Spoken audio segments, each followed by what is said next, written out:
দেখুন, হঠাৎ করেই আপনি দেখতে পাচ্ছেন আর্থিক সমস্যা ক্রমাগত বৃদ্ধি পাচ্ছে। অর্থাৎ অর্থ একদমই আসতে চাইছে না। যত দিন যাচ্ছে আর্থিক সফলতা কমছে, আপনি বুঝতে পারছেন। এমনটি মুখ্যত চন্দ্রের কারণে হয়ে থাকে। দেখুন, চন্দ্র আমাদের জীবনে মুখ্যত ক্যাশ ফ্লো ঘটিয়ে থাকে এবং শুক্র দেয় অর্থ বৈভব শ্রীবৃদ্ধি।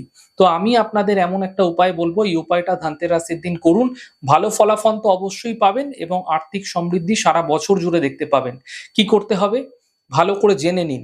৮ টা আলমন্ড বাদাম, আমন্ড যে বাদাম রয়েছে সেই আমন্ড বাদাম আপনারা নিয়ে নেবেন এবং লাল কাপড়ে ভালো করে বেঁধে একটি পুঁটলি বানাবেন।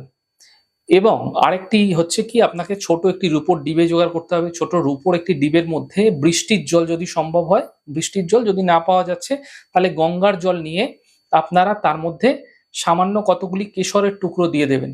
দিয়ে ভালো করে মুখটা বন্ধ করে দেবেন, এয়ার টাইট করে দেবেন যেন বাইরের বাতাস আসা যাওয়া করতে না পারে। এইভাবে কিন্তু আপনাকে এটা তৈরি করে নিতে হবে। তারপর সেই বাদামের পুঁটলিটি এবং একটি রূপোর ডিবে একসাথে আপনারা আপনার ক্যাশ বাক্সে রেখে দিন। মাথায় রাখবেন, এই সম্পূর্ণ প্রক্রিয়াটি আপনাকে কিন্তু 18ই অক্টোবর শনিবার দিন রাত্রেবেলা 8টা বেজে 15 মিনিট থেকে 8টা বেজে 42 মিনিট এই সময়কালের মধ্যে সম্পন্ন করার চেষ্টা করবেন। এই ছোট্ট প্রক্রিয়া করে দেখুন, সারা বছর জুড়ে নিরন্তরভাবে অর্থবৃদ্ধি হতে তো দেখতে পাবেনই পাবেন এবং কি ভালো ফল যে আপনারা পাবেন, আপনারা এই প্রক্রিয়া না করলে বুঝতে পারবেন না।